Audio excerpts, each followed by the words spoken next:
গ্রহণযোগ্য নির্বাচনেই গণতান্ত্রিক উত্তরণ দেখছেন মির্জা ফখরুল। সব দলকে ভোটে অংশ নেওয়ার আহ্বান। সার্বভৌমত্বের প্রশ্নে ফ্যাসিস্টের প্রত্যাবর্তন ঠেকানোই জোর। নির্বাচন সামনে রেখে দেশ এগিয়ে নিতে দলমত নির্বিশেষে 7 অগ্রাধিকার জামায়াতের। যুক্তরাষ্ট্রে নাগরিক সংবর্ধনায় দলের আমির। দুর্নীতির বিরুদ্ধে লড়াই করার হুঁশিয়ারি। আইনি ভিত্তি ছাড়া জুলাই সনদ সই আনুষ্ঠানিকতা বলছে এনসিপি। বাস্তবায়ন প্রক্রিয়া নিশ্চিত হলেই স্বাক্ষরের ঘোষণা।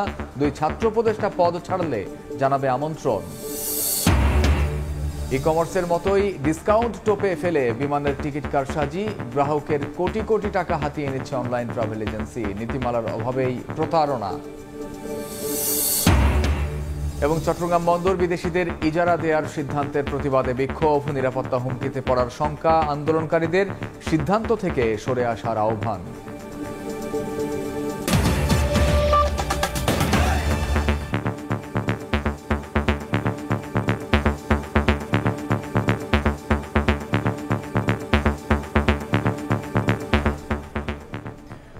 সময় সংবাদের সঙ্গে আছি আমি কামরুজ্জামান মামুন। গ্রহণযোগ্য নির্বাচনে গণতান্ত্রিক উত্তরণ দেখছে বিএনপি মহাসচিব মির্জা ফখরুল ইসলাম আলমগীর। ছোটখাটো সমস্যা দূরে রেখে সব দলকে নির্বাচনে অংশ নেওয়ার আহ্বান বিএনপি মহাসচিবের। আদর্শগত মতপার্থক্য থাকলেও সার্বভৌমত্বের প্রশ্নে ফ্যাসিস্টের প্রত্যাবর্তন ঠেকাতে হবে বলেও মন্তব্য করেন বিএনপি নেতারা। এদিকে ঐক্যবদ্ধ হয়ে দেশ গঠনের প্রতিশ্রুতি এখনই নেয়ার আহ্বান জানিয়েছেন জামায়াতের সেক্রেটারি জেনারেল গোলাম পরোয়ার।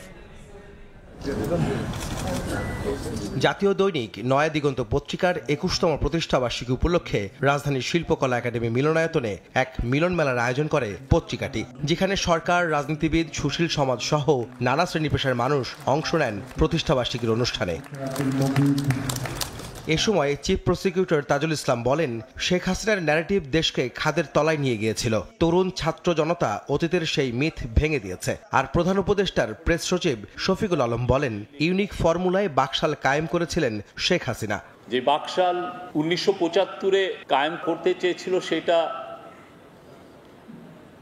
শেখ হাসিনার বাবা পারেননি, কিন্তু শেখ হাসিনা পেরেছিলেন। যেভাবে ন্যারেটিভ তৈরি করা হয়েছে বাংলাদেশে এবং সেই ন্যারেটিভ বাংলাদেশকে কোন খাদের কিনার পর্যন্ত নিয়ে গিয়েছিল সেটা আমরা সবাই অবগত আছি। প্রতিদিন এই জেনারেশন জি আমাদের এই অতীতের মিথ ভেঙে একটা রেভলিউশন নিয়ে আসবে, এটা কিন্তু আমরা প্রত্যাশা করতে পারি না। একই অনুষ্ঠানে জামায়াতের সেক্রেটারি জেনারেল মিয়া গোলাম পরোয়ার বলেন, সংবাদপত্রের স্বাধীনতা লুণ্ঠন করে একদলীয় শাসন কায়েম করেছিল বিগত স্বৈরাচার সরকার। রাজনৈতিক পরিবর্তনের পর ঐক্যবদ্ধ হয়ে দেশ গঠনের প্রতিশ্রুতি এখনই নিতে হবে। প্রায় 1,500 ছাত্র জনতার প্রাণ গিয়েছে, 30-40 হাজার ছাত্র জনতা তারা আহত, ক্ষতবিক্ষত হয়ে এখনো কাতরাচ্ছে সেই ক্ষত চিহ্ন নিয়ে। আমাদেরকে তারা বলছে, তাদের আত্মার ক্রন্দন হলো যে নতুন বাংলাদেশের জন্য আমরা স্বপ্ন রেখেছিলাম, সেই স্বপ্নের বাংলাদেশ গড়ার জন্য যেন যারা এর স্টেক হোল্ডার, যারা এর দায়িত্বে আছে, তারা যেন তাদের প্রতিশ্রুতির উপরে, অঙ্গীকারের উপরে যেন মজবুত থাকে। একই অনুষ্ঠানে বিএনপির স্থায়ী কমিটির সদস্য সালাউদ্দিন আহমদ বলেন, আদর্শগত মতপার্থক্য থাকলেও দেশের স্বাধীনতা সার্বভৌম রক্ষায় সবাইকে ঐক্যবদ্ধ হতে হবে। স্বৈরাচারের প্রত্যাবর্তন ঠেকাতে সব দল মত একত্রিত হবে বলেও আশা প্রকাশ করেন তিনি। আমাদের সন্তানদের রক্তের অঙ্গীকার, আমাদের এদেশের ছাত্রগণ অভ্যুত্থান শহীদের রক্তের প্রত্যাশা আমাদেরকে পূরণ করতেই হবে। যদি আমাদের অনৈক্যের কারণে, আমাদের বিভেদের কারণে কোনো সময় কোনো ফাঁকে যদি ফেসিবাদের প্রত্যাবর্তনের কোনো আশঙ্কা থাকে, এই জাতি আমাদেরকে ক্ষমা করবে না। এ সময় বিএনপি মহাসচিব মির্জা ফখরুল ইসলাম আলমগীর ছোটখাটো সমস্যা দূরে রেখে সব রাজনৈতিক দলকে নির্বাচনে অংশ নেওয়ার আহ্বান জানান। সকলের কাছে গ্রহণযোগ্য নির্বাচনের মধ্য দিয়েই আমরা কিন্তু একটা গণতান্ত্রিক ব্যবস্থাতে ফিরে যাওয়ার সুযোগ পাব। সেই সুযোগ সৃষ্টির জন্য আমি আহ্বান রাখবো সকল রাজনৈতিক দলের কাছে যে আমাদের ছোটখাটো সমস্যা এগুলোকে দূরে রেখে গণতান্ত্রিক ব্যবস্থা থেকে আমরা ফিরে আনার জন্য সবাই এই নির্বাচনে অংশ নেই এবং গণতান্ত্রিক ব্যবস্থাকে ফিরিয়ে নিয়ে আসি। আগামী দিনে সংবাদপত্রের স্বাধীনতা অক্ষুণ্ণ রাখতে সব শ্রেণী পেশার মানুষকে এগিয়ে আসার আহ্বান জানান বক্তারা। সুযোগ আমাদের হাতে এসেছে। আহমেদ সালেহীন, সময় সংবাদ, ঢাকা। প্রাথমিকভাবে 300 আসনে দলীয় প্রার্থী চূড়ান্তের কাজ চললেও অন্তকোন্দল থামাতে হিমশিম খাচ্ছে বিএনপি। বিরোধ নিরসনে গুলশান কার্যালয়ে প্রায় দিনই মনোনয়ন প্রত্যাশীদের সঙ্গে বৈঠক করছেন দলটির দায়িত্বশীল নেতারা। বিএনপির হাইকমান্ডের বিশ্বাস, মনোনয়ন যুদ্ধে একাধিক মুখ থাকলেও ধানের শীষের প্রার্থী ঘোষণার পর বদলে যাবে পরিস্থিতি। মুরসালিন হক জুনাইদের রিপোর্ট। সারা দেশে আসন ভিত্তিক গণসংযোগে ব্যস্ত বিএনপির মিত্র থেকে প্রতিপক্ষ বনে যাওয়া জামায়াত ইসলামীর প্রার্থীরা। উল্টো চিত্র বিএনপি শিবিরে এক এক আসনে দলটির মনোনয়ন চান অন্তত 4 থেকে 5 জন প্রার্থী। আর এতে বিভিন্ন আসনে সংঘাতময় পরিস্থিতি তৈরি হচ্ছে, প্রভাব পড়ছে ভোটের মাঠে। মোহাম্মদ সাইফুল এমন বাস্তবতায় ঢাকার মনোনয়ন প্রত্যাশীরা সতর্ক। অভ্যন্তরীণ বিবাদে না জড়িয়ে গুরুত্ব দিচ্ছেন ভোটারদের মন জয়ে, খাল পরিষ্কার, নিম্ন আয়ের মানুষকে অনুদান, দুর্ঘটনায় ছুটে যাওয়া সহ নানা সামাজিক কাজে ব্যস্ত সময় পার করছেন ঢাকা 18 আসনের 2 হেভিওয়েট প্রার্থী। প্রত্যাশা ইতিবাচক রাজনীতির মাধ্যমে দলের শীর্ষ নেতৃত্বের মনোযোগ আকর্ষণের। এলাকাবাসী চায় একজন পরিচ্ছন্ন ভালো মানুষ এই এলাকায় আগামীতে নির্বাচন করুক, যাতে বিএনপিকে নিয়ে, বিএনপির ওই ক্যান্ডিডেটকে নিয়ে প্রশ্ন করতে না পারে। যে বিএনপিকে ভালোবাসে সে বিএনপির সিদ্ধান্তকে ভালোবাসবে এবং বিএনপির ভারপ্রাপ্ত চেয়ারম্যান জনাব তারেক রহমান যে সিদ্ধান্ত দিবেন সেই সিদ্ধান্ত অনুযায়ী অবশ্যই কাজ করবে। সমস্যার সবচেয়ে বেশি প্রকট রাজধানীর বাইরে। কোনো আসনে 8 জন, কোথাও বা 10 জনেরও বেশি আছেন মনোনয়ন প্রত্যাশী। এই যেমন নেত্রকোনা 3। মনোনয়ন নিশ্চিতে জোরে সোরে কাজ করছেন প্রতিদ্বন্দ্বীরা। সবাই নিজেকে দাবি করছেন যোগ্য হিসেবে। বিতর্কিত লোক নিয়ে উনি কোনো রিস্ক নেবেন না, যে গতানুগতিক দ্বারাই যে অমুককে দিতে হবে এরকম কোনো কথা না। কাজের মূল্যায়নের ভিত্তিতে যাকেই মনোনয়ন দেবে দল থেকে তার নির্বাচনে আমি করব। মনোনয়ন প্রত্যাশীদের কৌশলী অবস্থানে সতর্ক কেন্দ্রীয় নেতৃত্ব। মনোনয়ন নিয়ে বিতর্ক এড়াতে আগেভাগে মনোনয়ন প্রত্যাশীদের সাথে খোলামেলাভাবে কথা বলছেন তারা। আমাদের দলের মনোনয়ন মোটামুটি চেয়ারম্যান সাহেব ফাইনাল করে ফেলছে, আমাদের সাথে কনসাল্ট করেছে উনি। আমি তো মনে করি যে এই মাসের মধ্যে আমাদের মনোনয়ন বের হয়ে যাবে। দল থেকে কিছু প্রার্থীকে ডাকা হচ্ছে, স্থায়ী কমিটির 2-1 সদস্য তাদের ইন্টারভিউ নিচ্ছেন। নেয়ার পরে অ্যাক্টিং চেয়ারম্যানের সাথে আলাপ করে তখন সিদ্ধান্ত দেওয়া হবে। নেতাদের মতে দলের ভারপ্রাপ্ত চেয়ারম্যানের নির্বাচনে ঐক্যবদ্ধ থাকার যে বার্তা তা বাস্তব রূপ নেবে চলতি মাসের মধ্যে চূড়ান্ত প্রার্থী তালিকা ঘোষণার পরেই। বিএনপি একটা গণসংগঠন, সেখানে তো কম্পিটিশন থাকবে, তবে এটা উত্তোলন করার মতো নেতৃত্ব আমাদের চেয়ারম্যান সাহেবের আছে, উনি এটা উত্তোলন করতে পারবে। যে যার কানেকশন কাজে লাগাচ্ছে। তবে বিএনপি দীর্ঘদিনের দল, আমরা দেখে শুনে যে আন্দোলন সংগ্রামে যার কন্ট্রিবিউশন আছে সেই ধরনের প্রার্থীকে মনোনয়ন দেওয়ার চেষ্টা করব। এবার তফসিলের আগেই প্রতি আসনে 1 জন প্রার্থীকে সবুজ সংকেত দেওয়ার সর্বোচ্চ চেষ্টা করছেন নেতারা। এরই মধ্যে বিরোধ কম এমন আসনের একক প্রার্থীদের টেলিফোন করছেন বিএনপির ভারপ্রাপ্ত চেয়ারম্যান। মুরসালিন হক জুনায়েদ, সময় সংবাদ, ঢাকা। কিশোরগঞ্জের পাকুন্দিয়ায় মেধাবৃত্তি বিতরণ অনুষ্ঠানে ভার্চুয়ালি বক্তব্য রাখছেন বিএনপির ভারপ্রাপ্ত চেয়ারম্যান তারেক রহমান। সরাসরি যাচ্ছি সেখানে।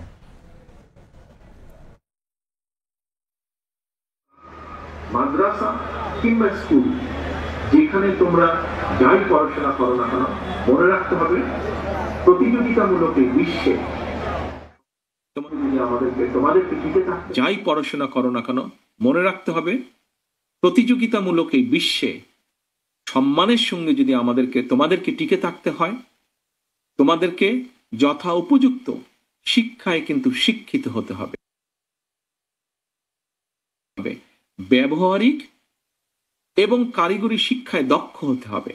এবং নিশ্চয়ই আমার এই যে প্রশ্ন উত্তর, এখানে নিশ্চয়ই তোমরা বুঝতে পেরেছো যে আমরা সেভাবেই চেষ্টা করছি আমাদের দলের পক্ষ থেকে আগামী দিনের পুরো শিক্ষা ব্যবস্থাটাকে সেভাবে গড়ে তুলতে, সাজিয়ে তুলতে।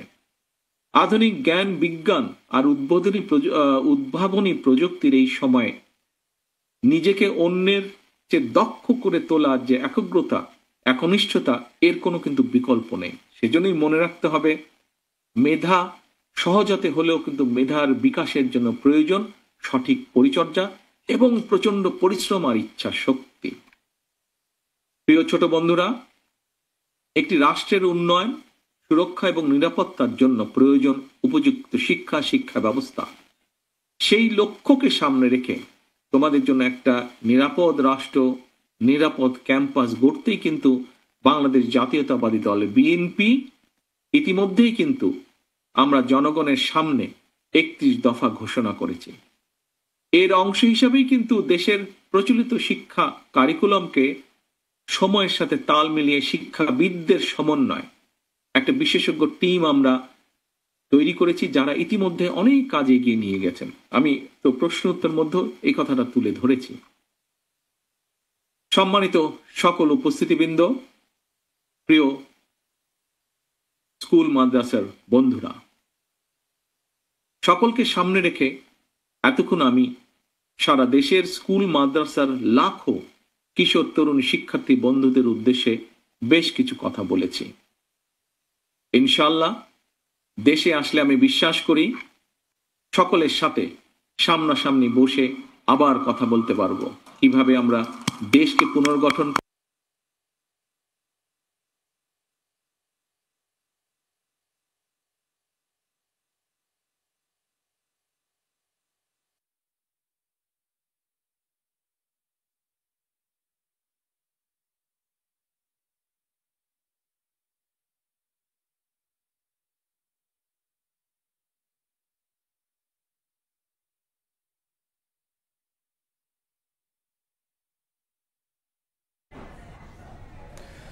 আমরা তখন ছিলাম কিশোরগঞ্জের পাকুন্দিয়ায়। তারেক রহমানের বক্তব্যের বাকি অংশ দেখতে ভিজিট করুন সময় টিভির ফেসবুক পেজে। নির্বাচন সামনে রেখে দেশ গঠনে জামায়াতে ইসলামের 7 অগ্রাধিকার তুলে ধরেছেন দলটির আমির ডাক্তার শফিকুর রহমান। স্থানীয় সময় শুক্রবার বাংলাদেশি আমেরিকান কমিউনিটি অব বাফেলোর আয়োজনে নাগরিক সংবর্ধনায় তিনি বলেন, ক্ষমতায় গেলে দলমত ধর্ম নির্বিশেষে সবাইকে নিয়ে ঐক্যবদ্ধভাবে কাজ করবে জামায়াত। নিশ্চিত করা হবে নারীর সম্মান ও সর্বোচ্চ নিরাপত্তা। সংসদে প্রবাসীদের প্রতিনিধিত্ব নিশ্চিতের অঙ্গীকার করে প্রবাসী বাংলাদেশিদের ভোটার হওয়ারও আহ্বান জানান জামায়াত আমির। নিউ ইয়র্ক থেকে হাসানুজ্জামান সাকির রিপোর্ট। যুক্তরাষ্ট্র সফরে এসে জামায়াতে ইসলামীর আমির ডাক্তার শফিকুর রহমান প্রথম নাগরিক সংবর্ধনায় যোগ দেন নায়াগ্রা ফলস খ্যাত নিউ ইয়র্কের বাফেলোয়। দেশ ও জাতি গঠনে 7টি অগ্রাধিকার তুলে ধরে ডাক্তার শফিকুর রহমান দুর্নীতির মূলোৎপাটন ও শিক্ষা ব্যবস্থার আমূল পরিবর্তনের কথা বলেন। শিক্ষা ব্যবস্থাকে আমূল পরিবর্তন করা, যে শিক্ষা মানুষকে মানুষ বানাবে, যে শিক্ষা প্রত্যেকটি নাগরিককে দেশ গড়ার কারিগর বানাবে। আমরা বাংলাদেশের ক্ষমতায় গেলাম কি গেলাম না, এটাও এখানেও বিবেচ্য বিষয় নয়। দুর্নীতি বাংলাদেশ থেকে বিদায় না নেওয়া পর্যন্ত আমাদের লড়াই চলবে। ক্ষমতায় গেলে নারীর সর্বোচ্চ সম্মান নিশ্চিতের কথাও বলেন তিনি। আমরা আমাদের মাদেরকে মা হিসাবে দেখি, তাদের দরজায় তালা পড়বে না, দরজা খোলা হবে তাদের জন্য। ইনশাআল্লাহ সম্মান এবং নিরাপত্তা দুটোই তাদেরকে নিশ্চিত করা হবে। নিম্ন আদালত থেকে সুপ্রিম কোর্ট কোথাও ন্যায় বিচার নেই মন্তব্য করে ডাক্তার শফিকুর রহমান বলেন, প্রেসিডেন্ট কিংবা প্রধানমন্ত্রী যেই অপরাধ করুক না কেন সবার সমান বিচার হতে হবে। রাষ্ট্রের প্রেসিডেন্ট কিংবা প্রধানমন্ত্রী তিনিও যদি কোনো অপরাধ করেন, তার মুখের দিকে আইন তাকাবে না। বিগত সরকার দেশের অর্থনীতি ধ্বংস করে গেছে অভিযোগ করে এ সময় ডাক্তার শফিকুর রহমান ক্ষমতায় গেলে অর্থনীতি পুনরুদ্ধারের প্রতিশ্রুতি দেন। এই বিধ্বস্ত, অসুস্থ, রুগ্ন অর্থনীতিকে আবার ইনশাআল্লাহ চাঙ্গা করে তোলা সম্ভব। Bangladeshi American community of buffalo আয়োজিত সংবর্ধনায় মুক্তিযোদ্ধা অধ্যাপক নুরুল ইসলামের সভাপতিত্বে যুক্তরাষ্ট্র জামায়াতের মুখপাত্র ডক্টর নকিবুর রহমান সহ জামায়াত নেতারা বক্তব্য রাখেন।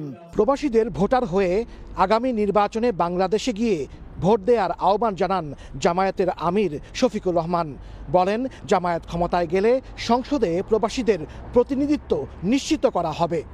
হাসানুজ্জামান সাকি, সময় সংবাদ, নিউ ইয়র্ক, যুক্তরাষ্ট্র। পিয়ার সহ 5 দফা দাবিতে সমমনা ইসলামী দলগুলোর বিক্ষোভের অংশ হিসেবে মিছিল করেছে বাংলাদেশ খেলাফত মজলিস। দুপুরে মিছিলটি মতিঝিলের শাপলা চত্বর থেকে শুরু হয়ে বায়তুল মোকরমের উত্তর গেইটে শেষ হয়। পরে সংক্ষিপ্ত সমাবেশে বক্তব্য দেন দলটির শীর্ষ নেতা মামুনুল হক। তিনি বলেন, সোজা পথে তাদের দাবি আদায় না হলে নেতাকর্মীরা জানে কিভাবে আদায় করতে হয়। জুলাই যোদ্ধাদের প্রতি শ্রদ্ধা জানানোর জন্য সনদের আইনি ভিত্তি দেওয়ার ওপর জোর দেন তিনি।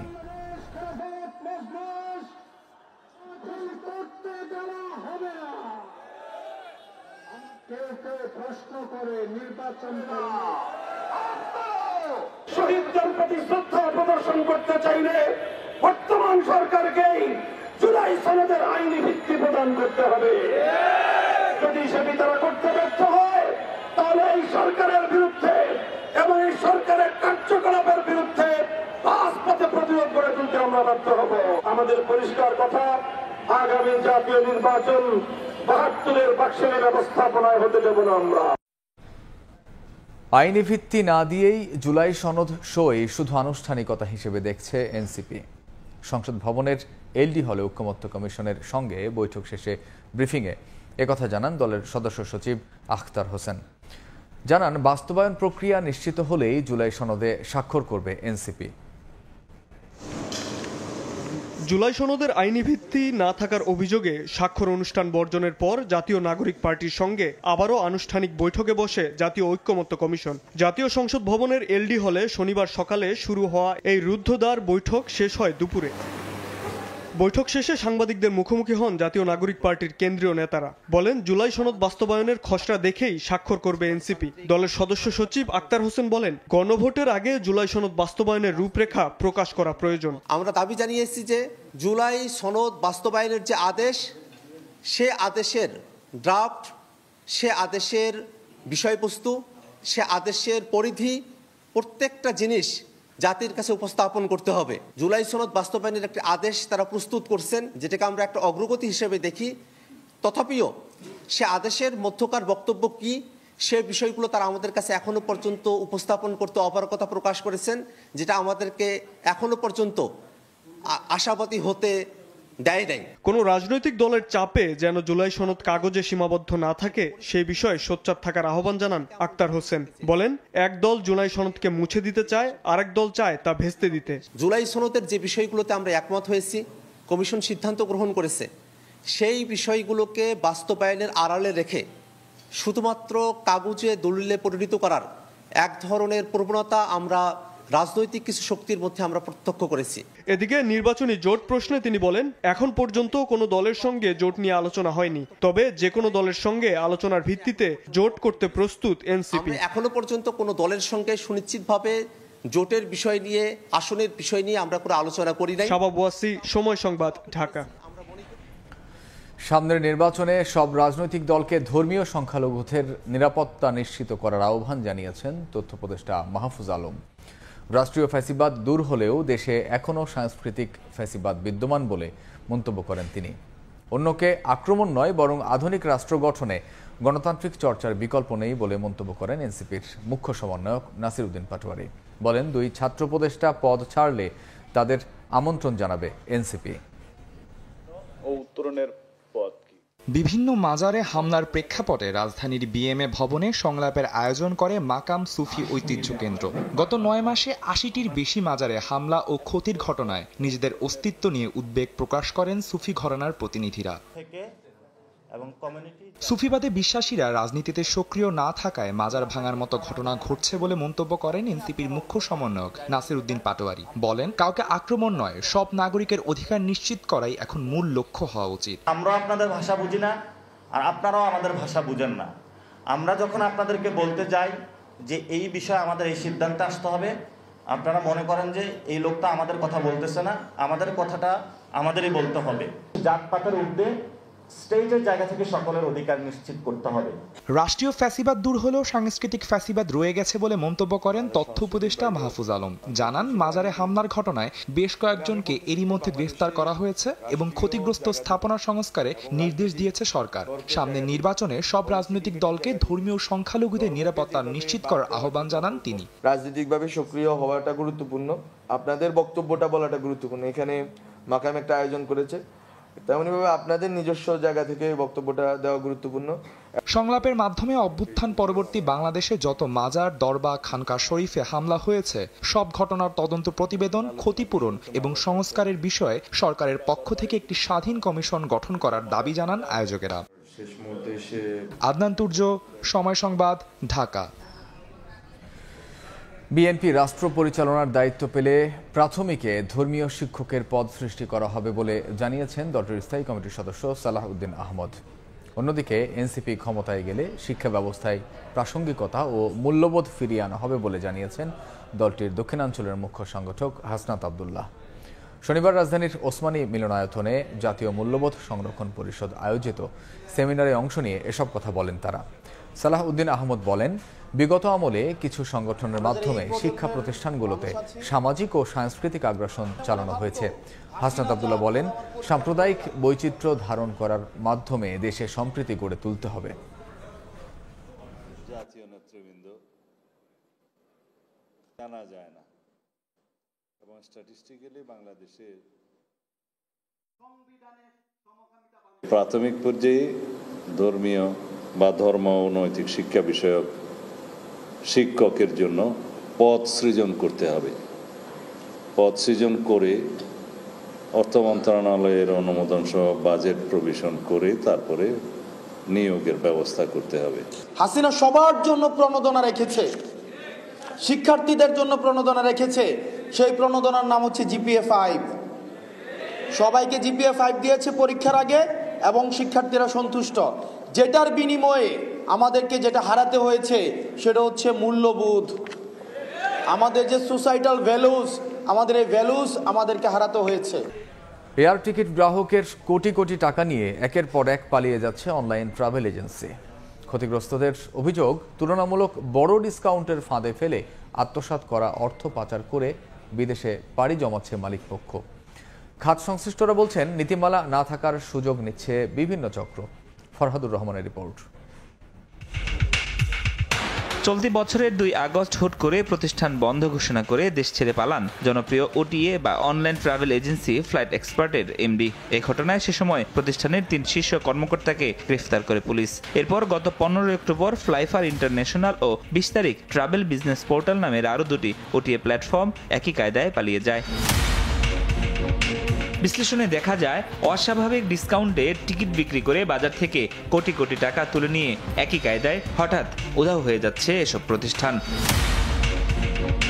সরাসরি এয়ারলাইন্স থেকে টিকিট কাটা তুলনামূলক জটিল হওয়ায় যাত্রীরা নির্ভর করে ট্রাভেল এজেন্সির উপর। ভুক্তভোগীরা বলছেন, বাজারে অন্য সবার থেকে এসব প্রতিষ্ঠান ছাড় দিত বেশি, ফলে ফাঁদে পড়তেন সাধারণ গ্রাহক। এই টিকিটগুলো আমাদের 3 মাস আগে কাটা, এখন আর যাত্রীর ফ্লাইট ডেট আইসা পড়ছে 1 সপ্তাহের ভিতরে।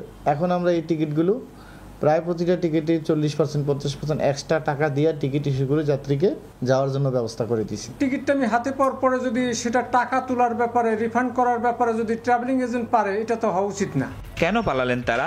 এই প্রশ্নের উত্তর জানতে 3 প্রতিষ্ঠানের সঙ্গে যোগাযোগের চেষ্টা করে সময় সংবাদ। ফ্লাইফার ও বিজনেস পোর্টালের কাউকে না পেলেও কথা হয় ফ্লাইট এক্সপার্টের চেয়ারম্যানের সঙ্গে। তার দাবি, পালাতে বাধ্য হয়েছেন কর্মচারীদের প্রতারণায়। আমাদের এখানে একটা ষড়যন্ত্র হয়েছে, সে চেষ্টা করছিল প্রতিষ্ঠানটা চালিয়ে দেওয়ার জন্য, কিন্তু তার পরিচালকরা, তার কর্মকর্তা কর্মচারীরা অন্য ওটি এর সাথে যোগসাযোগে একটা বেইমানি করে আমার ছেলেরে তাকে হত্যার হুমকি দেওয়া হয়েছে। আন্তর্জাতিক নিয়ম অনুযায়ী বিমান টিকিট বিক্রির পর তার রিফান্ড বা রিইস্যুর সুযোগ থাকে কেবল যাত্রীর, কিন্তু নীতিমালা না থাকায় গ্রাহকের অনুমতি ছাড়াই বাংলাদেশে রিফান্ড করতে পারেন ওটিএগুলো। এসব কারণে গ্রাহকরা প্রতারিত হচ্ছেন বলে মনে করেন খাত সংশ্লিষ্টরা। অতিরঞ্জিত বিজ্ঞাপন এবং অতিরিক্ত মূল্য ছাড়, এগুলোর উপর একটা নিয়ন্ত্রণ থাকা উচিত। এখানে কোনো আইন নাই, যে আইনটা আছে সেটা একেবারে সিম্পল, স্বাভাবিক।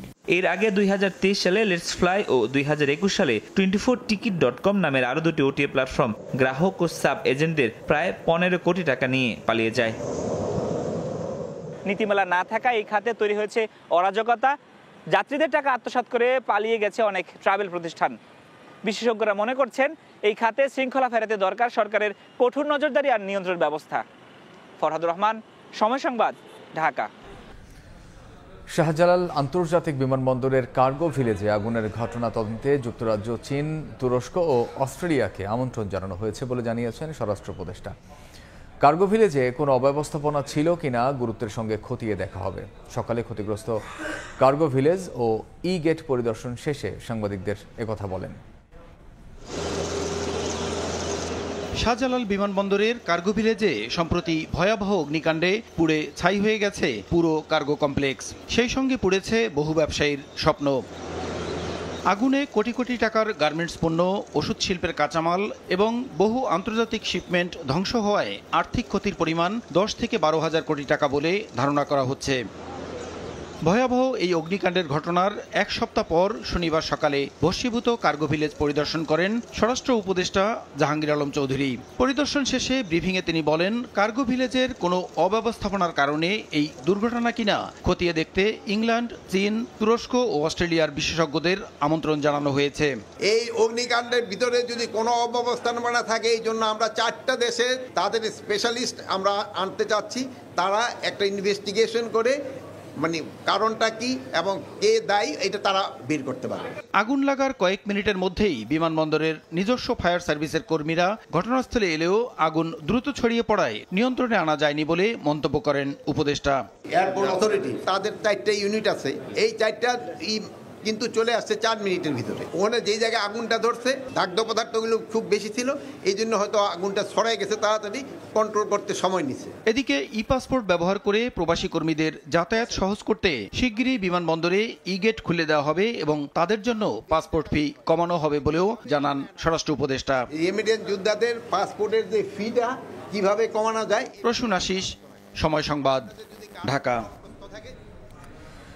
চট্টগ্রাম বন্দর বিদেশিদের ইজারা দেওয়ার সিদ্ধান্তের প্রতিবাদে বিক্ষোভ সমাবেশ করেছে বন্দর রক্ষায় শ্রমিক ছাত্র পেশাজীবীরা। বিদেশিদের হাতে বন্দর ব্যবস্থাপনা গেলে জাতীয় নিরাপত্তা ও অর্থনীতি হুমকির মধ্যে পড়বে দাবি করে সরকারকে অবিলম্বে সিদ্ধান্ত থেকে সরে আসার আহ্বান নেতাদের।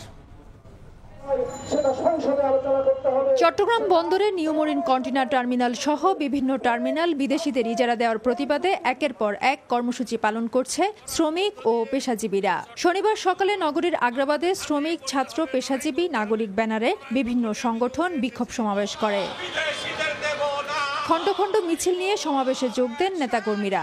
বক্তারা চট্টগ্রাম বন্দরকে নিয়ে দেশি বিদেশি ষড়যন্ত্র হচ্ছে দাবি করে বন্দরকে ক্ষতিগ্রস্ত করে এমন কোনো সিদ্ধান্ত সরকারকে নিতে দেওয়া হবে না বলে হুঁশিয়ারি দেন। আমাদের বন্দর যদি দিতে হয় কেন ওপেন টেন্ডার করা হচ্ছে না, এটা আজকে জাতি জানতে চায়। জনগণকে সাথে নিয়ে যে কোনো কর্মসূচি, কঠোর থেকে কঠোরতর কর্মসূচির মাধ্যমে আমরা সরকারের এই অবস্থান থেকে তাকে ফিরিয়ে আনব। চট্টগ্রাম বন্দর দেশের অর্থনীতির স্বর্ণদ্বার উল্লেখ করে নেতারা বলেন, এটি বিদেশিদের হাতে গেলে জাতীয় নিরাপত্তা হুমকির মধ্যে পড়বে, বিঘ্নিত হবে দেশের সার্বভৌমত্ব। এই ষড়যন্ত্র চক্রান্তর বিরুদ্ধে চট্টগ্রামের জনগণ সহ সারা বাংলাদেশের জনগণ রুখে দাঁড়াবে। বিশ্বের উন্নত বন্দর যদি করে 22 থেকে 24 বক্স, আমরা করি 20 থেকে 22 বক্স, পার্থক্য খুব একটা নাই। আমরা চট্টগ্রাম বন্দরকে কেন দিতে চাই? শুধুমাত্র দিতে চাই আমেরিকান প্রজেক্ট এখানে বাস্তবায়ন করার জন্য। সমাবেশ থেকে চট্টগ্রাম বন্দর রক্ষায় আগামী 23 নভেম্বর ফেসিবাদ বিরোধী বামফ্রন্টের সমাবেশ ও 1 নভেম্বর শ্রমিক কর্মচারী ঐক্য পরিষদের অনশন কর্মসূচির প্রতি সমর্থন জানানো হয়। ফেতুসলিপি, সময় সংবাদ, চট্টগ্রাম। সময় সংবাদ আরও থাকছে। টেকনোক্র্যাট প্রশাসনের হাতে যাচ্ছে গাজার শাসনভার। কায়রোয় বৈঠক শেষে জানালো হামাস, ফাতাহ থাকবে না ফিলিস্তিনের স্বাধীনতাকামী সংগঠনের ভূমিকা, বলছে যুক্তরাষ্ট্র।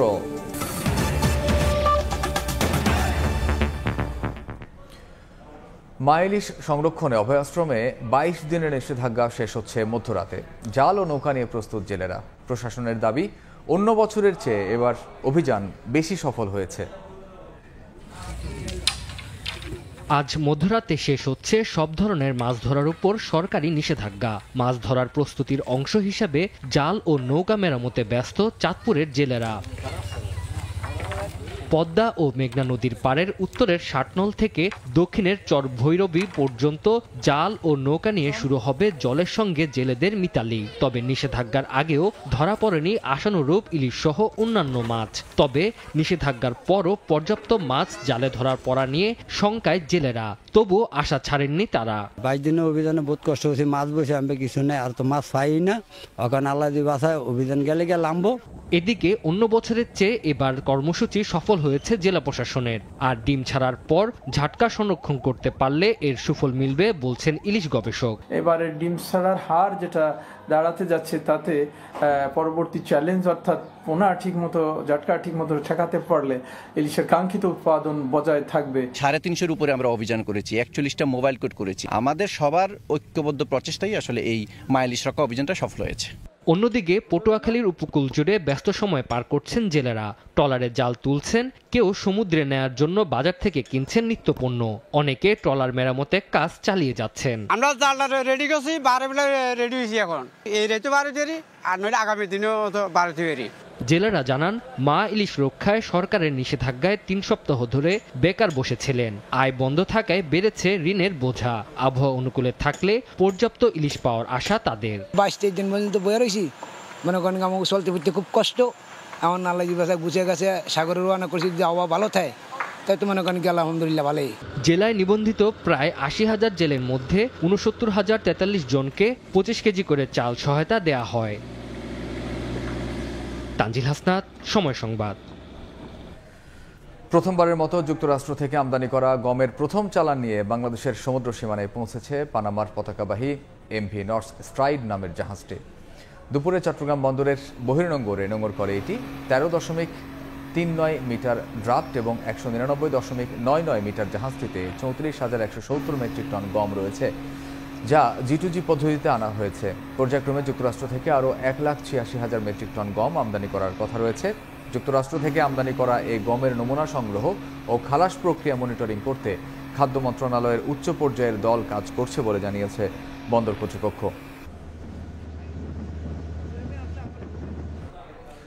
এবার চট্টগ্রাম বিভাগের খবর।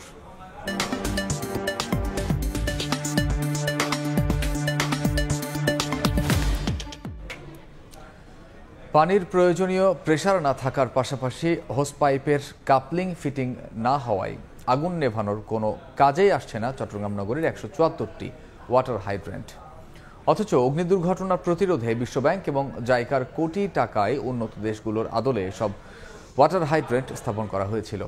প্রজেক্ট শেষ হওয়ার পর এখন থেকে একে অপরকে দোষারোপ করে যাচ্ছে ওয়াসা এবং ফায়ার সার্ভিস। সাক্ষাৎ ত্রিপুর ক্যামেরায় আরও জানাচ্ছেন কমল দে। বিশ্বব্যাংকের পাশাপাশি জাপানি সাহায্য সংস্থা জাইকা কয়েক কোটি টাকা খরচ করে চট্টগ্রাম নগরীর ২৫০-এর বেশি পয়েন্টে ওয়াটার হাইড্রেন্ট স্থাপনের কথা থাকলেও শেষ পর্যন্ত বসানো হয়েছে ১৭৪টি।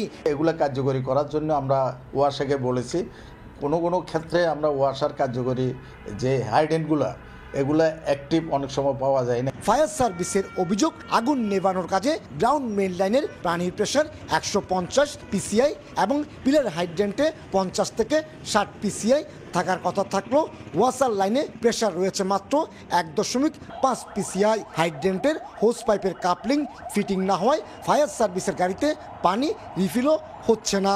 এখানে সবসময় পানি থাকে না। নাম্বার 2, এই লাইনগুলো মূলত তাদের সরবরাহ লাইনের উপর স্থাপিত, অথচ ফায়ার হাইড্রেন্ট ফায়ারের উদ্দেশ্যে সেটা আলাদা লাইনে স্থাপন করতে হবে। তবে ফায়ার সার্ভিসের অভিযোগ মানতে নারাজ চট্টগ্রাম ওয়াসা। এখানে পুরোটা একটা মেটালিক জিনিস, এখানে কোনোটা যে আমরা ব্যবহার না করলে অকেজ হয়ে যাবে এরকম কিন্তু কোনো না। ওয়াটার হাইড্রেন্টের ত্রুটি নিয়ে ওয়াসা এবং ফায়ার সার্ভিসের চিঠি চালাচালি বন্ধ করে বরং বিদ্যমান ত্রুটিগুলো সারিয়ে নেওয়ার জোর দিচ্ছেন নগর পরিকল্পনাবিদ। ক্ল্যাম্পগুলো যে একটার সাথে একটা লাগে না, মেল ফিমেল পার্টটা যে লাগে না, এটা আমার জানা মতে লাগা উচিত এবং এ ব্যাপারে প্রশিক্ষণ প্রয়োজন আছে। অবশ্য ফায়ার সার্ভিসের চাহিদা অনুযায়ী পানির প্রেসার বাড়ানো হলে বাসাবাড়ির সংযোগগুলো মারাত্মক ক্ষতি হওয়ার শঙ্কা থাকায় হাইড্রেন্টের জন্য ডেডিকেটেড লাইনের প্রস্তাব করছেন বিশেষজ্ঞরা। গুরুত্বপূর্ণ এই পয়েন্টের হাইড্রেন্টের যখন এই পরিস্থিতি, তাহলে সহজে অনুমান করা যায় নগরীর ১৭৪টি হাইড্রেন্টের কী অবস্থা হতে পারে। কমল দে, সময় সংবাদ, চট্টগ্রাম। যুদ্ধবিরতি বজায় রেখে গাজার প্রশাসন একদল স্বাধীন টেকনোক্র্যাটের হাতে হস্তান্তর করা হবে বলে জানিয়েছে ফিলিস্তিনের রাজনৈতিক দলগুলো। এদিকে গাজার ভবিষ্যৎ প্রশাসনে হামাসের কোনো ভূমিকা থাকবে না বলে জানিয়েছেন মার্কিন পররাষ্ট্রমন্ত্রী মার্কো রুবিও। মিশরের রাজধানী কায়রোতে বৈঠক শেষে যৌথ বিবৃতিতে ফিলিস্তিনের রাজনৈতিক দলগুলো জানিয়েছে তারা গাজায় যুদ্ধবিরতি কার্যকর রাখবে এবং প্রশাসন হস্তান্তর করবে টেকনোক্র্যাটের হাতে। তাদের মতে এই পদক্ষেপ যুদ্ধ পরবর্তী পুনর্গঠন ও জাতীয় ঐক্যের পথে একটি বাস্তবসম্মত অগ্রগতি। তবে এখনও অবরুদ্ধ রয়েছে গাজা উপত্যকা। ইসরায়েলের কঠোর নিয়ন্ত্রণে আটকে আছে ত্রাণ, জ্বালানি ও ওষুধ সরবরাহ। জাতিসংঘ ও আন্তর্জাতিক মানবাধিকার সংস্থাগুলো বলছে গাজায় মানবিক সংকট অপরিবর্তিত। ত্রাণ প্রবাহ ব্যাহত হওয়ায় অনাহারে দিন কাটাচ্ছেন হাজারো মানুষ। মারাত্মকভাবে কমে এসেছে চিকিৎসা ও আশ্রয় সুবিধা। শীত আসার সঙ্গে সঙ্গে ভয়াবহ রূপ নিতে পারে বিপর্যয়। এই অবস্থায় যুক্তরাষ্ট্রের পররাষ্ট্রমন্ত্রী মার্কো রুবিও ঘোষণা দিয়েছেন গাজায় ত্রাণ বিতরণে জাতিসংঘের শরণার্থী সংস্থা UNRWA কোনো ভূমিকা রাখবে না। এর প্রতিক্রিয়ায় সংস্থাটি জানায় গাজাবাসীর সহায়তায় তাদের বিকল্প আর কোনো প্রতিষ্ঠান হতে পারে না। গাজার ভবিষ্যৎ প্রশাসনে হামাসকে সম্পূর্ণভাবে বাদ রাখতে হবে বলেও মন্তব্য করেন মার্কিন পররাষ্ট্রমন্ত্রী। বলেন, আন্তর্জাতিক নিরাপত্তা বাহিনী গঠন করে অঞ্চলটির স্থিতিশীলতা নিশ্চিত করতে চায় ওয়াশিংটন, যা প্রেসিডেন্ট ট্রাম্পের শান্তি পরিকল্পনার অংশ। অনেক দেশে এই বাহিনীতে অংশ নিতে আগ্রহী, তবে চূড়ান্ত সিদ্ধান্ত নির্ভর করবে ইসরায়েলের সম্মতির উপর। এরই মধ্যে গাজার মধ্যাঞ্চলে দেইর আল বালাহ এলাকায় ইসরায়েলি হামলায় হতাহতের ঘটনা ঘটেছে। যুদ্ধবিরতি কার্যকর থাকলেও বিচ্ছিন্ন হামলা চালাতে থাকায় নিরাপত্তাহীনতায় দিন কাটাচ্ছেন সাধারণ মানুষ। অন্যদিকে পশ্চিম তীরেও পরিস্থিতি উদ্বেগজনক। শহীদদের রাজধানী নামে পরিচিত জেনিন এখন ইসরায়েলি সেনাদের টহলে নিস্তব্ধ। সংঘাতের বদলে টিকে থাকার নিশ্চয়তা খুঁজছে মানুষ, অঞ্চলটি যেন পরবর্তী গাজায় পরিণত না হয়। ইয়াসিন মোহাম্মদ জিসান, সময় সংবাদ। এই ছিল বিকেল 5টার সময় সংবাদে।